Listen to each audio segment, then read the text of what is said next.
¿Cómo están? Les damos una vez más la bienvenida a este ciclo que lo hemos hecho con mucho interés y lo hemos disfrutado mucho, lo reconocemos, en el propósito de querer dejar para estos 50 años y también para los tiempos que vienen testimonios de personas que desde distintos lugares de nuestra sociedad vivieron, me da la impresión todos de una manera apasionada, porque eran tiempos apasionados también, los acontecimientos previos y posteriores al golpe civil militar de 1973.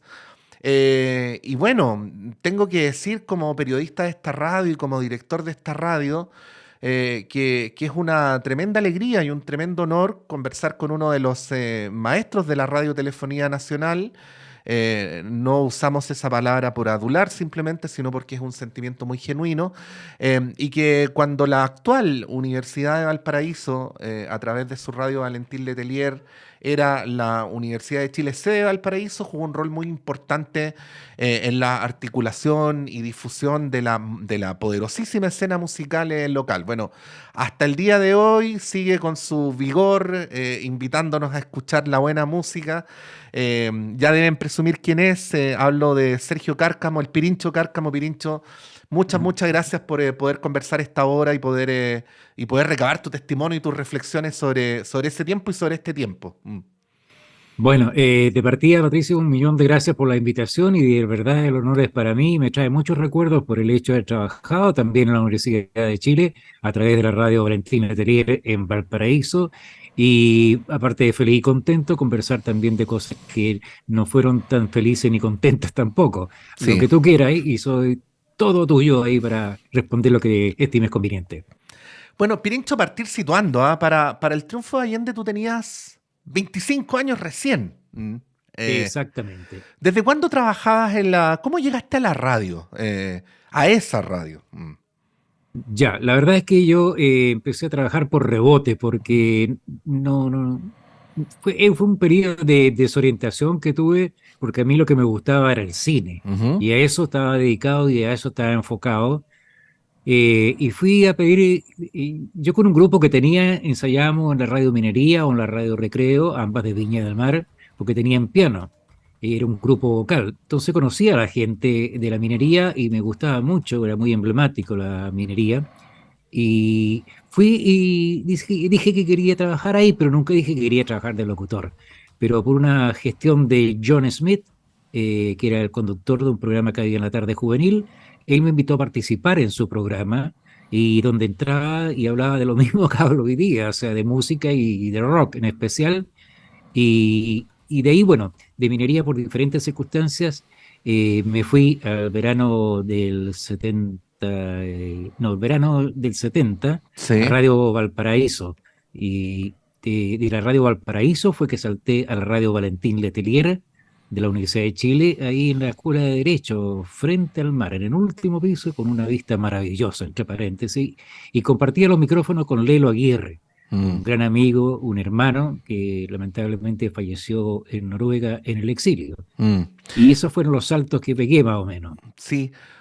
Pirincho no era tan, probablemente para ti sí lo fue, pero visto a la distancia no era tan ajena en esa época el mundo del cine con el mundo de la música, porque había también en Valparaíso, en el Gran Valparaíso, una escena cinematográfica súper poderosa, ¿no? O sea, estoy pensando en Aldo Sí, Francia, estoy pensando en, correcto. en, en- en la grabación de Estado de Sitio de Costa Gabras durante la Unidad Sí. Popular.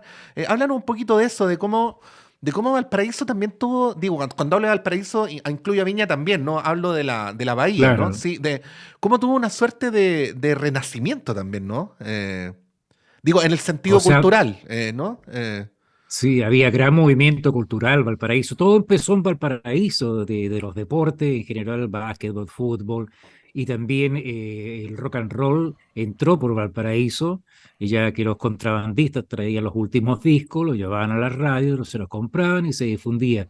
Fue un gran cambio el que tuve yo en la mente al escuchar por primera vez el rock. Pero estuve en paralelo, trabajaba en radio y trabajaba en producción para el equipo de Aldo Francia que hizo la película Ya no basta con rezar, Ujú. una producción bastante difícil, y después trabajé con Costa Gabras también en la producción de Estado de Sitio.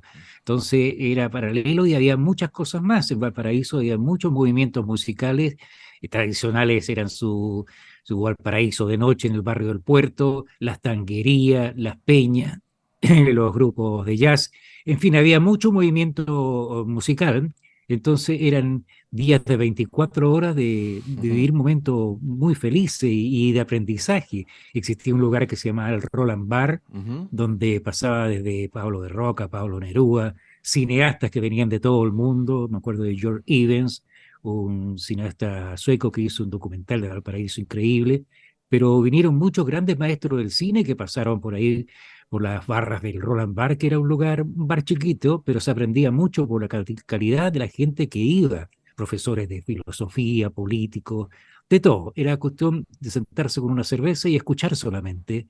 Entonces, todo eso estaba pasando en Valparaíso en aquellos años. Sí. Bueno, está al otro lado del vídeo Tania González, ¿no? Nuestra productora periodística, Pirincho, que Sí, es mucho más joven que yo y todavía mucho más joven que tú. Y esto lo digo como un piropo para ti, no como... pero bueno, probablemente Tania no sepa que estamos hablando de la misma época en la que aparecieron muchos músicos en Valparaíso.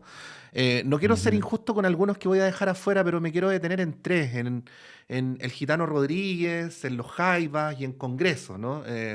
Que fueron parte de la escena potentísima de Valparaíso y que surgieron, o que al menos se fueron haciendo más conocidos en la época en la que tú al mismo tiempo tenías ahí responsabilidades en la radio. Cuéntanos un poquito Sí. de esos tres episodios, después podemos profundizar en alguno de ellos, pero tus recuerdos de cómo conociste a cada uno de estos que a día de hoy son como grandes referencias, ¿no? De la música chilena. Sí, bueno, en el caso del gitano lo conocí durante la filmación de la película de Aldo Ya no basta con rezar. Ujú. Y ahí ya había una canción elegida para la película que yo trabajaba siempre con Lelo Aguirre y con Jorge Montesi, que vive en Canadá, cineasta también, y el gitano nos cantó una canción una vez que quedamos votados ahí como productores en las Puertas Negras, que se llama en Playa Ancha, y nos Ujú. mostró la canción Valparaíso que la acababa de componer.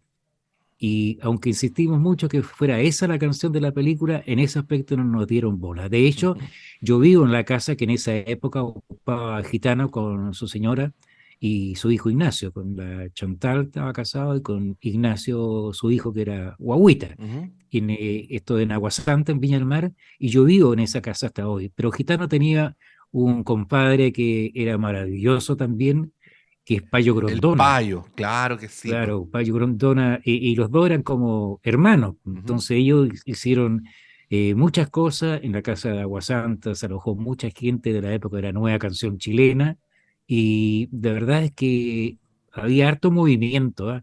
Eso, en cuanto a Congreso, cuando yo tenía un grupo y cantaba, estaba el Festival de Quilpué, que era buenísimo, Ujú. maravilloso, increíble, o sea, era toda la ciudad de carnaval y dejaban de Viña y Valparaíso la gente para ir a disfrutar.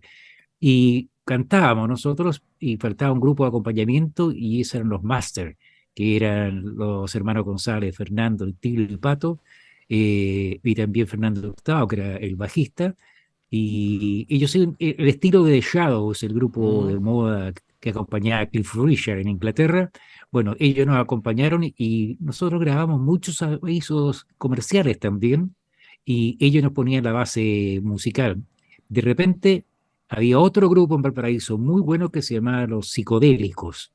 Los Psicodélicos fue un grupo que incluso tuvo un programa en UCB, en esa época Canal 8, producido por Orlando Walter Muñoz, que es un personaje muy importante en la historia de la música, del cine y un millón de cosas, porque realmente era un tipo capísimo.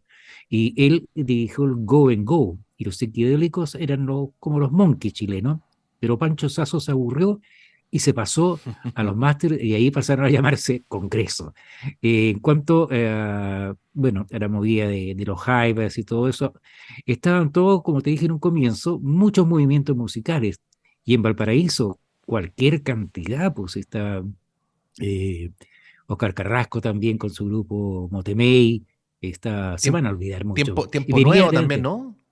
Sí, Tiempo Nuevo fue que al final grabó el tema central de la película Ya no Mm, basta con rezar. mm, Pero la cosa venía de antes, venía con los Blue Splendor, sí. con, ¿cómo se llama? Los Tigres, también venía con Luceliana, con Larry Wilson, todos porteños ahí o alrededores, pero que se iniciaron ahí en Valparaíso, en el programa que conducía un gran amigo, Miguel Dabañino, el Calducho, de Mm, la antigua Radio Portales de Valparaíso. Entonces, el movimiento musical era muy variado. El Payo con el Gitano hicieron ahí en el edificio Capducal una peña que se llamaba la Peña del Mar. Y ujú. ahí a harto movimiento pasó Patricio Más, Rolando Larcón, la misma Violeta Parra, en fin. Y en la aula magna de la Universidad de Chile, después cuando ya estaba el 71 yo ahí, de la Valentín Letelier, estuvo Víctor Jara, todos los que no me alcanzo a acordar de todos los nombres, Sí, pero todo, Quilapayún, el Inti, en fin, todo eso. Entonces había un movimiento continuo de día y de noche, ese era Valparaíso, digamos. tiene que haber sido increíble vivir en medio de todo eso, ¿ah? Y en una radio más encima, Sí, de la Universidad de Chile. sí, en la Valentín Letelier, y me acuerdo que una vez Isabel Parra nos pasó una cinta de unos chicos cubanos que habían venido, que eran Pablo Milanés, Silvio Rodríguez y Noel Nicola. Nosotros la copiábamos y la tocábamos en la Valentín Letelier, porque el programa que hacíamos con Lelo era de toda la música. Y podíamos pasarnos de Emerson, Lake and Palmer a Mozart o Beethoven. De Beethoven podíamos pasar, ¿cómo se llama? Pasábamos por la música clásica y luego pasábamos a Quilapayún, pero siempre con un hilo conductor que era la música. Entonces tocábamos de todo. Si tocábamos a Víctor Jara, después podíamos tocar a Bob Dylan y viceversa. En fin, en la Valentín Letelier cabían todas esas expresiones musicales, incluso los jingles de la Valentín Letelier de la Chile los grabaron los Jaivas en esa época, saliendo de los Jaivas y entrando los Jaivas, digamos, por así Sí. decirlo. Eh, no sé si me lo contaron mal, Pirincho, o tú tuviste un episodio ahí directo con la difusión del primer single de los Jaivas. Sí, A ver si nos cuenta esta historia para que... ¿Sabes por qué encuentro que esto es tan fascinante? Porque ahora para un niño de prekinder ajá, escuchar el Mira Niñita es como, como que ya lo escucharon los abuelos, como que se sabe la canción de antes de nacer, ¿no?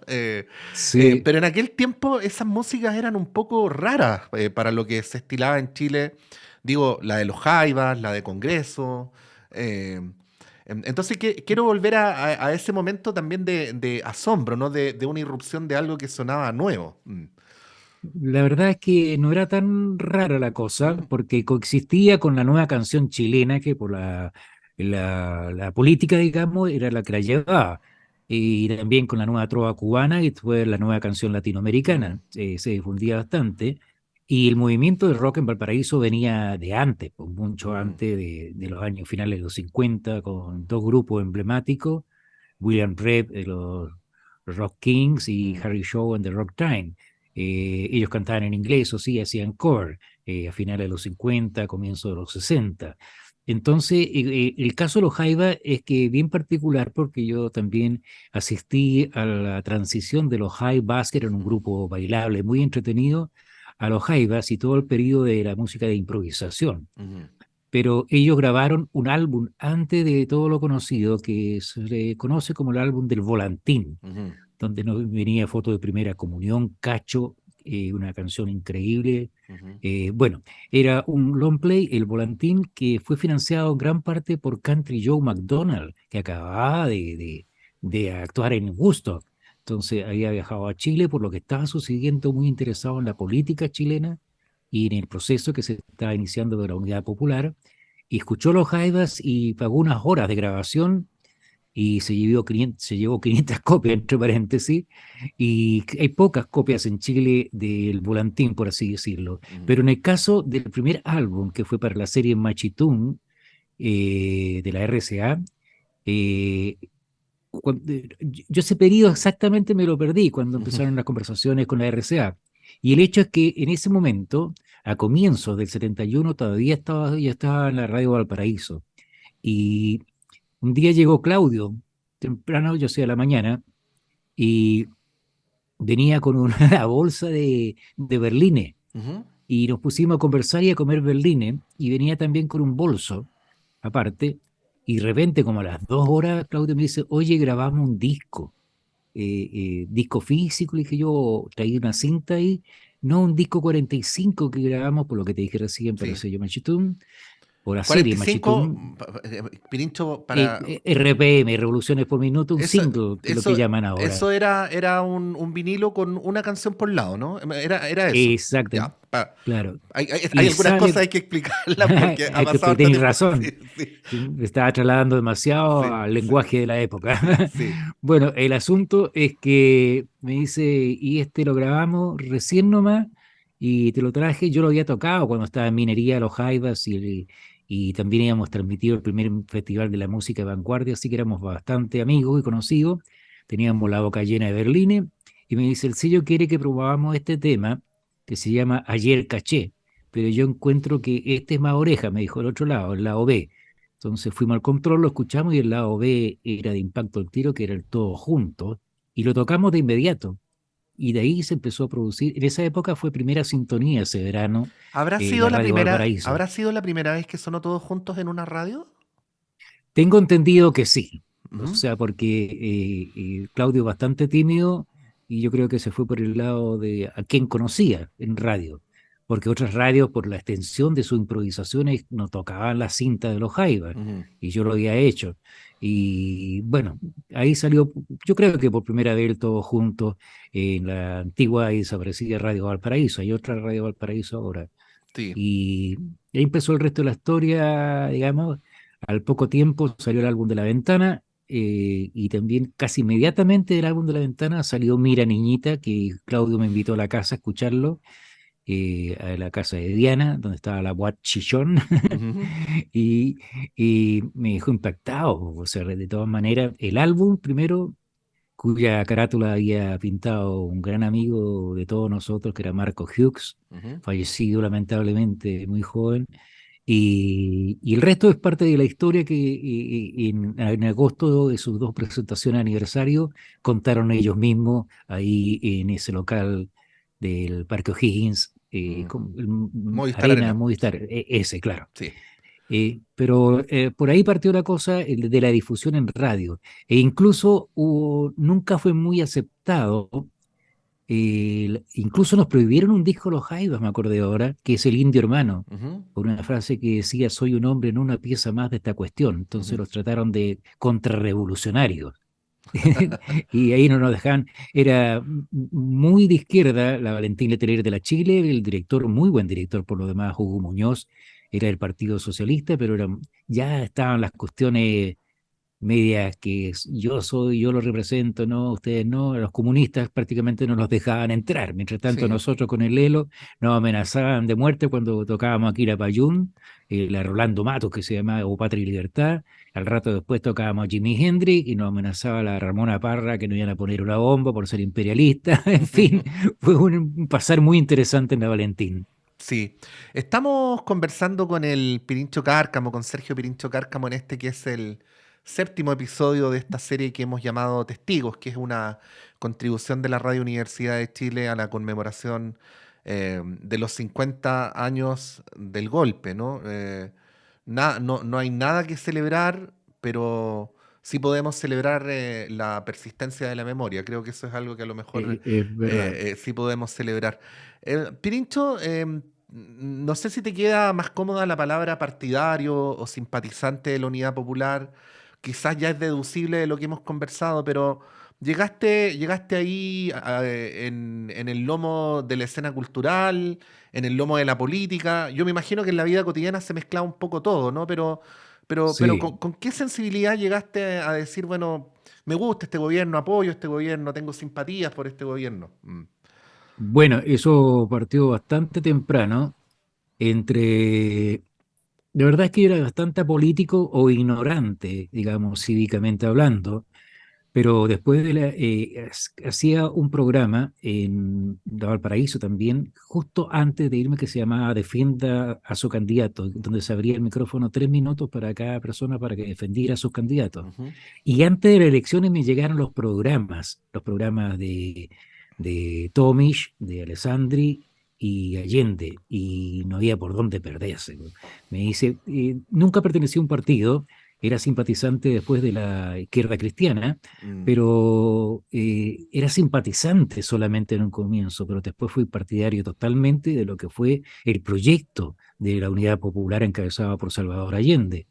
Y de ahí fue, como se llama, que también estaba muy atento a todo lo que pasaba alrededor, más allá de la música, más allá de que yo te digo, que tú me dices, y fui testigo de cómo se hicieron problemas. También supe por el lado de unos amigos marinos, una amiga, mejor ujú, dicho, hijas de marino, del viajecito que se pegó el dueño del Mercurio ujú, para ir a pedir plata a Estados Unidos y la pataleta que le había bajado a Nixon, que había que invadir Chile. De hecho, estaba la Fuerza UNITAS frente a las costas de Chile durante todo ese periodo, y el señor Kissinger dijo que no, que era mejor ahorcar económicamente al país y que lo podía hacer. La misión era que no asumiera el presidente Allende, y ujú, ahí ya me hice totalmente partidario de la Unidad Popular.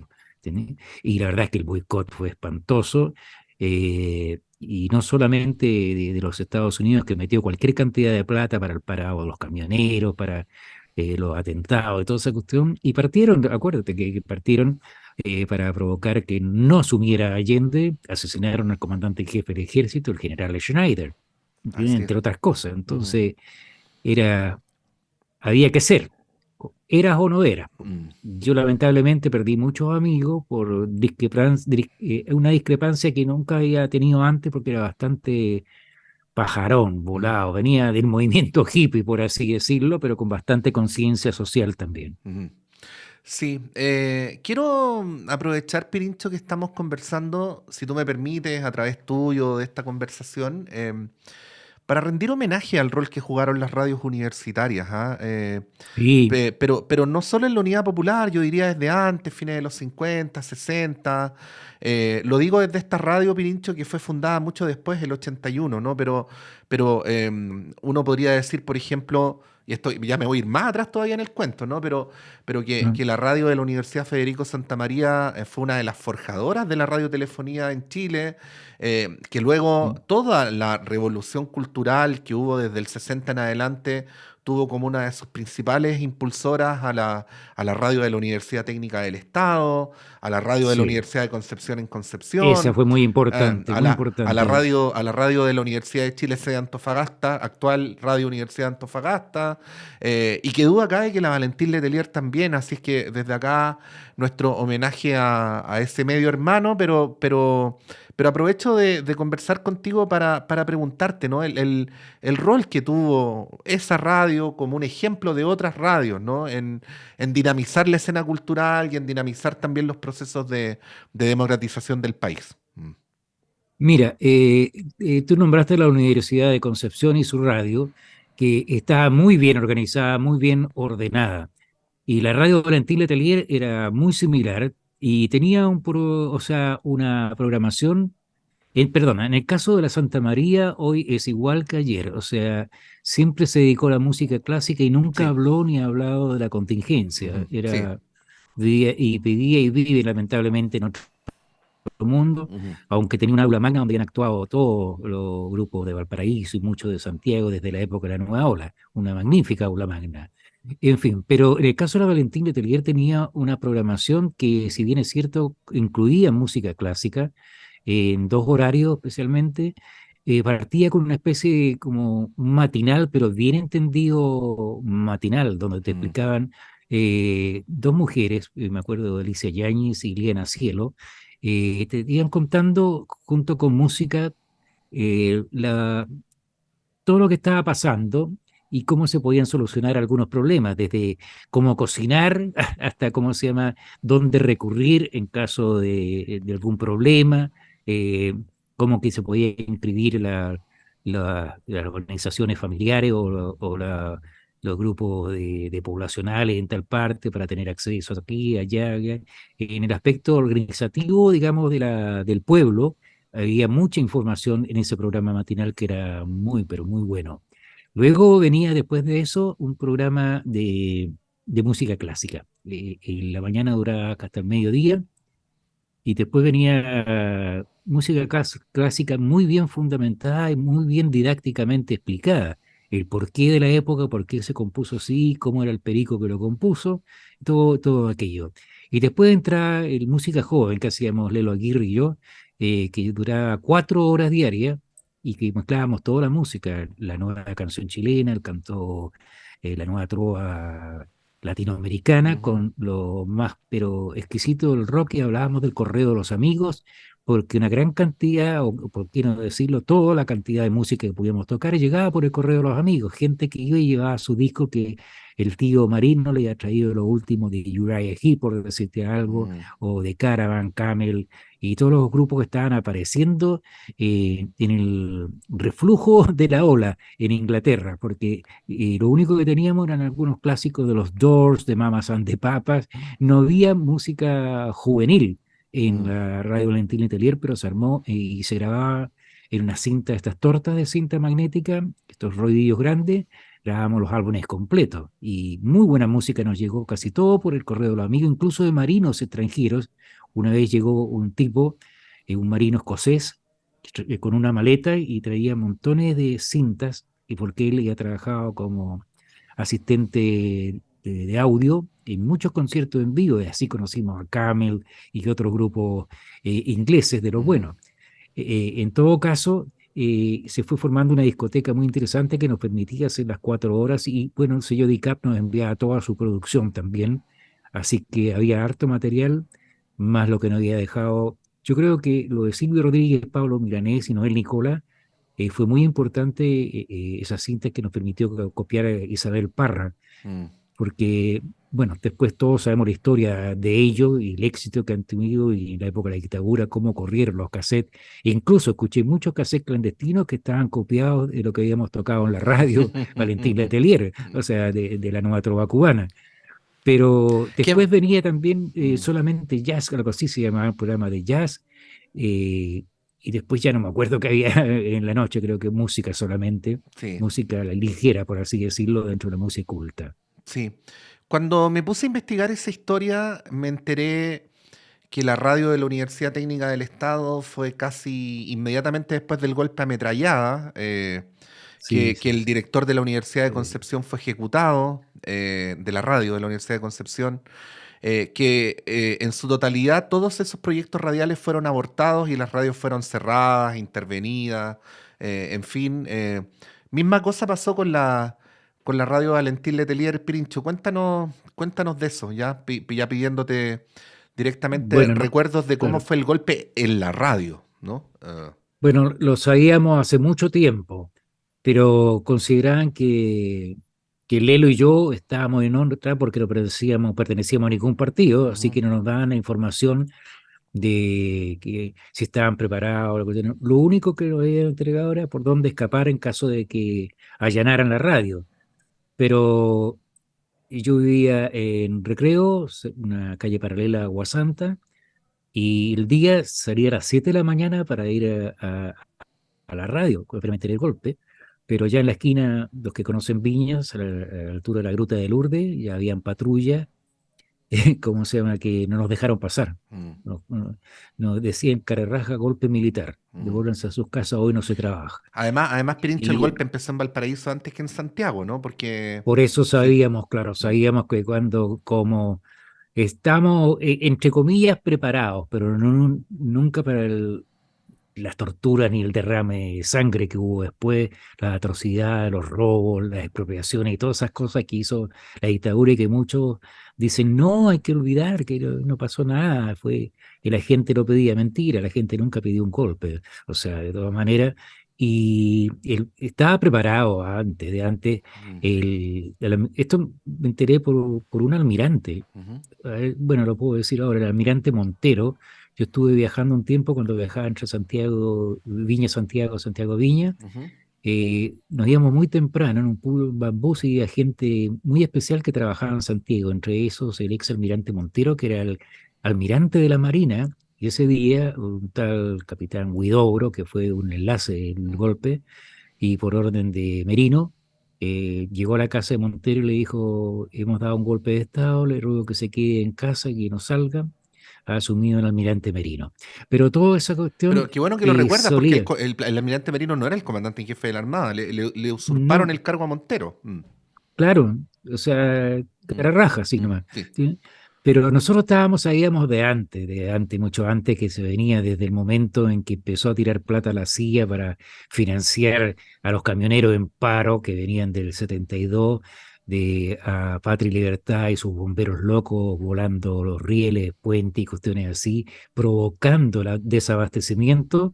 El 11 de septiembre a las 4 de la tarde, durante 2 horas, se abrieron el comercio y los almacenes, cuestiones, abrían sus puertas y tenían arroz, azúcar, aceite, tenían de todo, pero con la etiqueta de hace un año atrás, la tenían acaparada, de Mm, todas maneras, y corría la plata y los dólares, muchos de los cuales eran falsos, les metieron el dedo en la boca también, ujú, y de verdad que se sabía que venía ahí, y yo lo intuí desde el momento en que asesinaron al comandante, el general Schneider. ujú. O sea, esta cuestión va a terminar mal de alguna otra forma, no por pesimista, sino que por la violencia y el apoyo económico que tenía de Estados Unidos, que ya el 73 era un ahorcamiento, como lo había anunciado Kissinger, y las pataletas del señor Richard Nixon seguían, que apoyó el golpe militar, o sea, no solamente lo apoyó, sino que también lo fomentó. Ujú. El golpe militar tuvo todo el apoyo de los Estados Unidos, y eso todo el mundo lo sabe,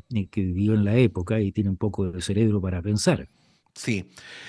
Bueno, para quienes conozcan esta voz, no estamos en la radio del rock en este momento, sino que estamos en la Radio Universidad de Chile, pero bueno, Pirincho es un patrimonio de la radiotelefonía chilena, así que le agradecemos mucho que por este ratito esté en esta radio y en este No, programa al que se llama contrario. Testigos. Sí, Oye, una anécdota del sí, golpe, sí, nos dale. tenían tan segregados al Lelo y a mí, que años después me enteré, po.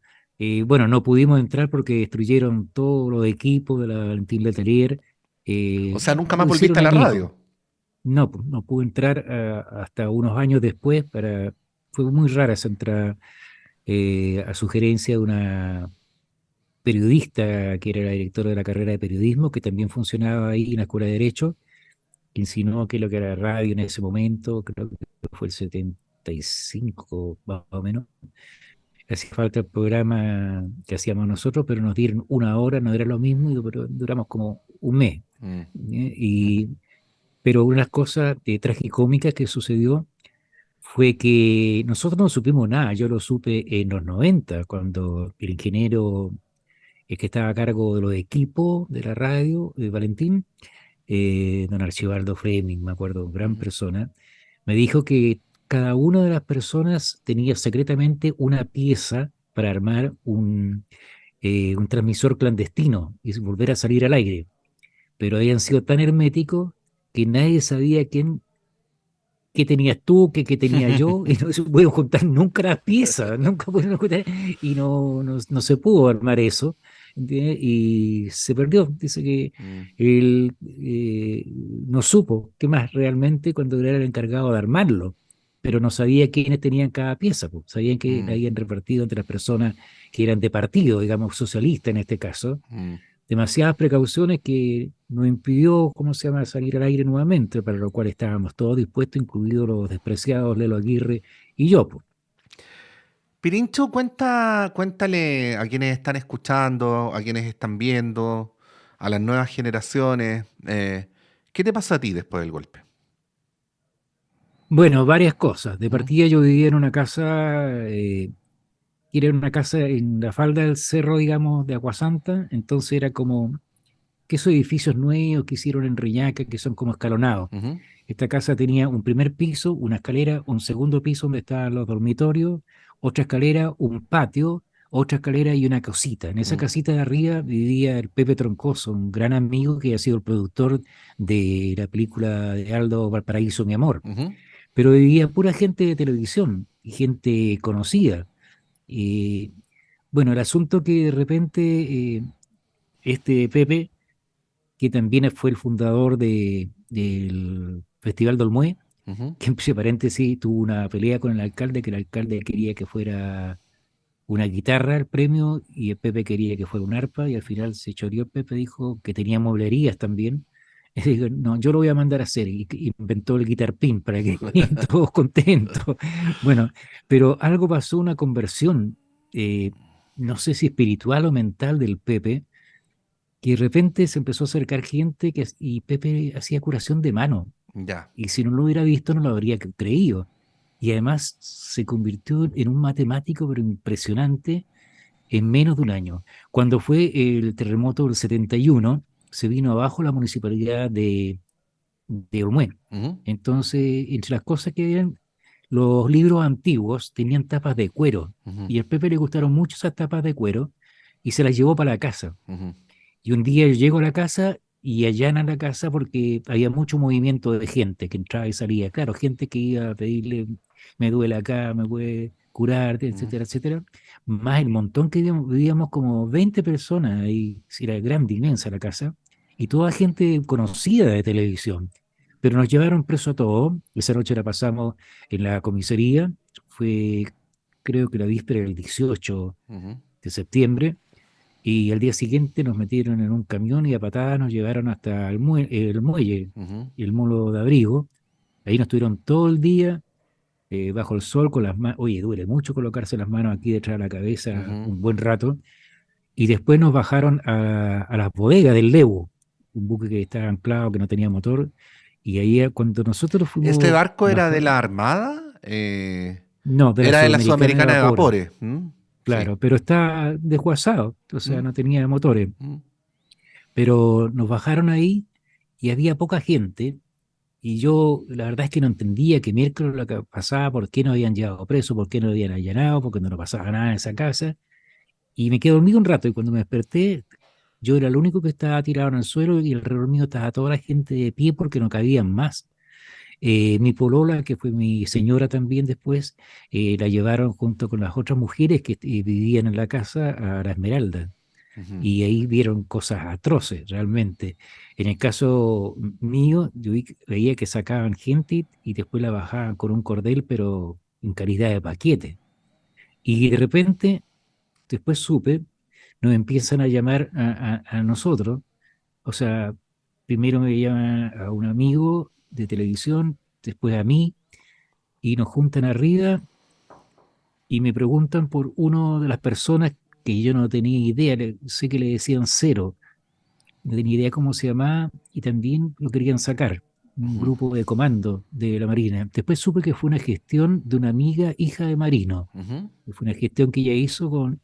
Nos sacaron y fue terrible ese momento en no saber cómo se llama un amigo y te das cuenta que es para sacarlo, no para llevarlo a tortura, porque los que iban a tortura salían en calidad de paquete. A mí lo único que fue culatazo y patadas, nada más, lo que me llegó. No es poco, pues. Y O sea, fue comparado con lo poco, otro. Por eso claro, por eso digo, hay que recuperar la capacidad de asombro sobre lo que pasó, porque mira, tú, Pirincho Cárcamo, me dices a mí, solo me pegaron patadas y culatazos, solo. ¿No? Claro, sí, po. comparado con Es que el lo. resto, Claro. claro, sí, sí fue espantosa la cuestión. Y como te digo, lo que vieron nuestra amiga de domicilio y lo que sería después mi señora en la Esmeralda, que tuvo mucho tiempo negaran que hubieran prisioneras ahí, fue terrible. Tenían a una niña colgando de la muñeca los 2 días que estuvo ella ahí. Po, y, Mm, no, horrible. Y bueno, la intendencia vino un interrogatorio y ahí nos enteramos que el allanamiento, alguien dijo que entraba y salía mucha gente, por eso fue el allanamiento. Y la detención fue porque por fraude en las elecciones que habían sido en marzo, debido a que a los libros estos de tapa de cuero eran libros de registro electoral. Y había agarrado a este loco y tenía como 4 o 5 de esos libros y de funciones. ujú. Y por eso nos habían llevado de preso, por su posición, y nada más nos habían preguntado y a patadas llegamos a las bodegas del Leo. Bueno, finalmente nos dejaron salir y ahí vino una cuestión que, bueno, la posibilidad de hacer más películas, trabajar más en cine, estaban abiertas, pero se cerraron totalmente después del golpe militar. Porque había grandes cineastas franceses que iban a venir a Chile, Luis Marge, entre otros, Ujú, y hasta el propio Claude Lelouch ujú, también. eh, Se acabaron, pero cuando iba saliendo lo fueron soltando de a uno. un oficial me dejó en la puerta de la intendencia y en la plaza de Sotomayor, que ahora creo que es la casa del almirantazgo, no sé qué Mm, cosa, y me dice, oye, dijo, ni se te ocurra volver a trabajar en radio. ¿Y por qué? Le dije yo, porque vos habláis tan enredado que no sabemos si vais a estar pasando claves secretas para los comunistas. Me dijo, ya, te fuiste. Y una cosa es que tú no quieras ser algo y la otra es que no te dejen mm, ser algo. mm, Y me piqué, esa noche la pasé, dormí, porque estábamos sobre la hora del toque, dormí junto a Arturo Prat, mm. ahí en el Sí. monumento, y la verdad es que estuve un par de años sin trabajo. O Mm, sea, sin trabajo, una porque me da rabia tener que ir a pedir trabajo, y la otra porque nadie me ofrecía, hasta que no sé por qué lado me ofrecieron a trabajar en la radio San Martín de Quillota. mm. De ahí empecé la vuelta por llevar la contra, ¿sí? Sí. Y de ahí después volví a minería, pero me tenían que avalar. O sea, don Mario Cisterna Yang me avaló y se hizo responsable de lo que yo hiciera en la San Martín de Quillota, que ya no existe. Y en el caso del regreso a la minería de Villa del Mar, fue don Santiago Queza, que era el director y dueño de la minería. Sí. Esa fue toda la vuelta. Pirincho, Santiago es una ciudad más grande, también ocurrió, pero fue menos frecuente que los torturadores conocieran de antes a los torturados. Hay más aire, ¿no? O sea, la posibilidad de que uno ande por la calle y se encuentre con un conocido es mucho menor que en Valparaíso o que en Viña, eh, Ujú. donde hasta el día de hoy uno va al supermercado a la vuelta y siempre se encuentra con alguien, ¿no? Eh, Exacto. sí, tiene que haber sido Pero todo mucho, cambió. pero en esa época tiene que haber sido muy chocante un circuito más chico, con gente que en general se conoce, que un día para otro se haya producido este quiebre, ¿no? Sí. ¿Cómo recuerdas eso, ¿no? El quiebre de la comunidad también. Mm.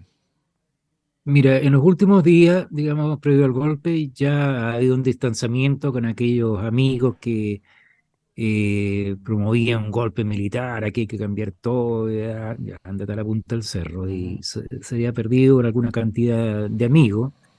Estaba muy polarizada la cosa, de todas maneras. Y nosotros teníamos muchos amigos y nos juntábamos en el Samoyedo, ¿no? Ahí en la calle Valparaíso, que lamentablemente no existe ya. ujú, Y Y bueno, el asunto es que era un punto como de reunión y nos dijeron que siguiéramos, o sea, gente política nos dijo, ustedes sigan y yendo al Samoyedo, sigan la vida normal. Pero, por ejemplo, a uno de nuestros amigos lo detuvieron en la puerta del Samoyedo y nunca más supimos de él, po, entre otras cosas. ujú, ¿Eh?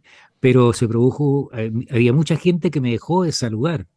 Incluso me acuerdo un amigo que yo sé que me vio porque veníamos solo por la vereda y atravesó la calle. Realmente hay gente que realmente no la perdí para siempre. O sea, pero bueno, si ellos tomaron esa actitud, yo no los voy a estar rogando y ni cambiando el pensamiento que se vayan a la punta del cerro, dije yo. Entonces se ujú, fue reduciendo de a poco los núcleos de amigos. Incluso al Lelo por ahí también lo detuvieron dos veces y al último se tuvo que exiliar porque estaba cabreado.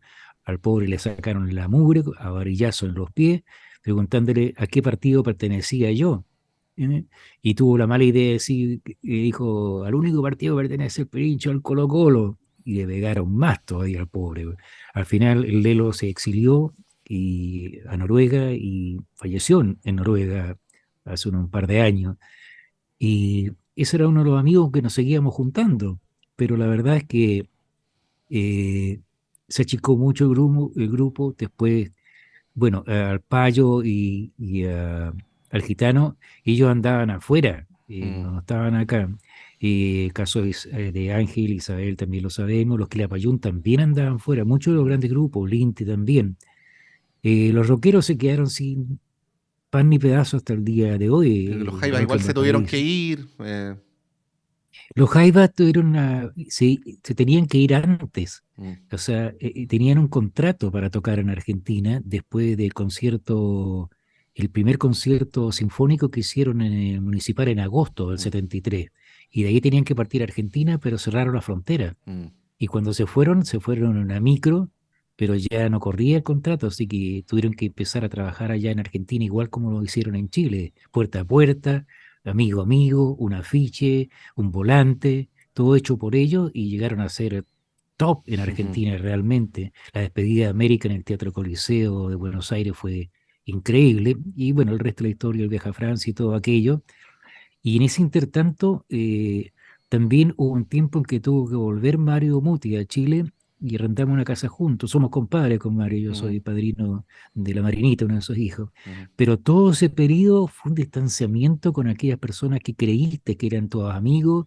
Yo estaba dispuesto a no pelear con amigos que, bueno, los golpistas no los soportaba Mm, y los argumentos eran muy pobres de todas maneras, pero por lo menos saludar, lo cortés no quita lo valiente, ujú, pero se fue todo achicando, achicando, achicando, se fue la Chantal, se fue Montesi, se fue el Lelo, se fueron las amigas, los amigos, y quedamos muy poco, mm. muy poco de ese núcleo grande y el cafecito en el Samoyeo o en el Café Cinema ahí frente al Cine Arte en Viña, del tío Micha, que era Eso, muy malo el sí. café.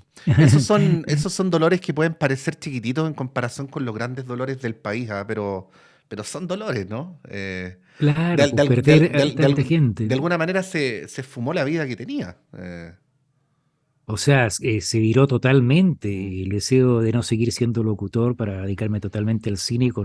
Habían como dos películas más que se iban a hacer en Chile, dos películas de producción francesa. Y de ahí, como se llama, a que no pasara nada, que no pudieras trabajar. Después, gracias a algunas personas de buena voluntad que me avalaron, empecé a trabajar en radio de nuevo. Y así fueron pasando los años y cada vez amigos desaparecidos, amigos exiliados, o sea, cada vez más solo en el mm, fondo y con la rabia contenida de por lo que le había pasado a los pocos que estaban y que habían sido detenidos, torturados o desaparecidos, como muchos de mis amigos que no los vi desaparecieron mm. definitivamente y hasta el día de hoy. Pirincho, bueno, uno se queda con tan gusto a poco, pero hemos podido conversar, registrar tus impresiones de aquel tiempo. Quería finalizar esta conversación muy a mi pesar, ¿ah? Pero son las reglas Ujú. del juego de este programa con lo siguiente. Imagínate a un locutor de la radio Valentín Letelier que nazca en este 2023 y que tenga los 28 años que tú tenías para el golpe el año, por lo tanto, 2051, ¿no? ¿Qué le dirías a ese locutor de la radio Valentín Letelier del 2051, que se llama Sergio y que le van a decir Pirincho también? Que esté preparado, que cuando uno cruza la puerta de un locutorio deja de ser uno y tiene que estar al servicio de la línea editorial del medio, pero eso no quiere decir que uno carezca de opinión. Hay mucho en el idioma castellano, muchas palabras para expresar ciertos sentimientos, ciertas posiciones, ciertos pensamientos, sin alterar lo que te piden que haga, pero también manifestando tu opinión. Que nunca pierdan esa libertad de opinar, porque lo peor que puede haber es la autocensura, que fue una de las cosas más terribles que se vivieron aquellos años de dictadura. Y en el fondo, lo que me quedó a mí, si bien a mí me tocaron patadas y culatazos nomás, y algunos convitos por ahí, Ujú. eh, el sufrimiento de un semejante, claro, es egoísta, es decir, de un amigo, te llega, te duele, el dolor no se quita y no se debe olvidar tampoco. Es otra cosa es perdonar, pero olvidar jamás. Pirincho, muchas gracias por abrirnos tus recuerdos, tus reflexiones. Buena parte de lo que hablamos no es muy grato, ¿ah? Pero por eso gracias por dos o por mil. Y bueno, aprovecho de decirte también en nombre de todos los que hemos venido después, gracias por no solo por abrir el camino y por ser una de las referencias de nuestro oficio, sino también por seguir haciéndolo tan destacadamente hasta el día de hoy. Gracias a Dios, digo ahora, Ujú. o los dioses si prefieres. No, gracias por la invitación, Patricio. Gracias a Tania también que me ubicó. y a todo el equipo que trabaja, que estén orgullosos de trabajar en la radio de la Universidad de Chile, que tiene un historial pero increíble y digno de heredero de lo que en su momento fue también la Valentín Letelier, y espero que lo siga haciendo y lo siga haciendo durante mucho tiempo más. Eso, un abrazo a todos y gracias por la invitación. Muchas gracias, Pirincho. Y con esta conversación damos término, pero vamos a continuar con otras conversaciones a este que es el séptimo capítulo de Testigos, una de las varias contribuciones que estamos tratando de hacer desde la Radio Universidad de Chile a la conmemoración de los 50 años del golpe.